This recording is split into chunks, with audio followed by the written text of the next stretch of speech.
Mayong hapon Mindanao, ako si Sara Hilomen Velasco. Gawas sa epekto sa paglandfall sa bagyong Basyang sa Surigao del Sur kagabi, apektado sab ang mga probinsya sa Agusan del Norte ug Agusan del Sur sa hagupit sa maong bagyo. Atong saro ng detalye nini sa live report ni John D. Esteban nga manukad sa RTR sa Agusan del Norte. John D. Sara, pipila ka tulungaan sa Agusan del Norte ang gibaha tungod sa bagyong Basyang. Samtang sa Agusan del Sur, pipila ka residente ang gipahikling ato sa gipatuman nga preemptive evacuation.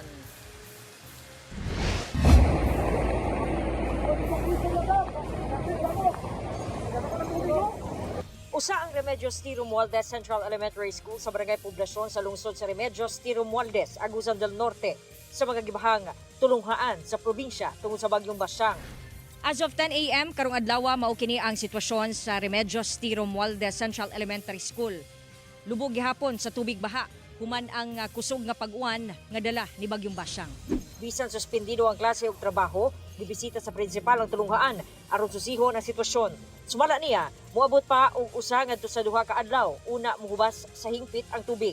Sa Lunes, doon na klase. Ang bubungad ay yung mga yung dirty surroundings na naman.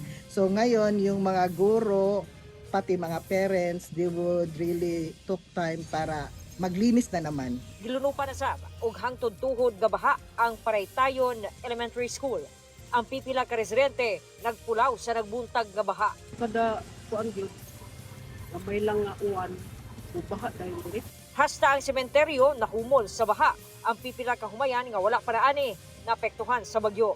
Sumala sa Municipal Administrator, apektado ang tanang 8 ka barangay sa munisipyo. Problema matud pa nila ang mga baradong drainage. Usa na ang drainage sa National Irrigation Administration. Maumudiretso sa mga balay ang tubig. Dungagan pa sa paglapaw sa Agay River panahon nga mukusog ang ulan. Ongoing na yung bidding, ma'am, sa project namin to recover po sa mga drainages po. Tapos kinakausap ni Mayor yung NIA, yung agency ng NIA, para tulungan kami na ma-resolve yung issues sa mga drainages po.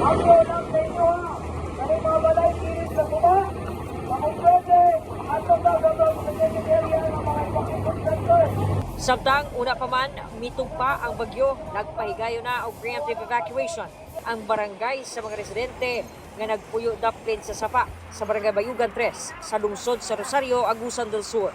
Kini aron maligayan ang kadaot nga posibleng resulta sa pag-ulan o pagbaha tungod sa bagyo. Anaa sa 54 nga individual ang gipahikling lakip mga bata o senior citizen nga nagtiner sa eskwelahan nga nagsilbing evacuation center. Daplin man mi sa sapa. Basig makusog ang tubig, di mi ka agi kay sapa tapos kanal po sa pikas. Nakakatakot yung tubig kasi alam naman natin na gabi na ngayon tapos yung mga tao natutulog. So kami yung mga Bayugan Research and hindi kami natutulog for the safety of our people.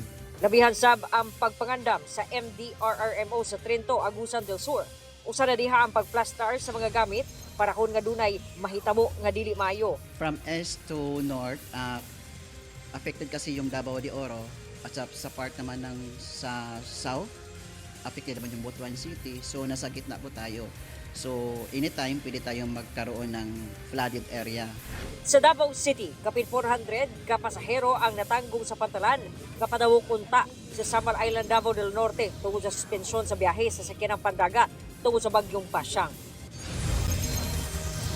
Sara, bisan pa man nga ana-ana layo-layo na ang bagyong Basyang, ana-ana kini sa Visayas, makaapekto gihapon kini sa dagang bahin sa Mindanao. Gani dinhi sa Agusan del Norte makasinati og moderate to heavy rains, no?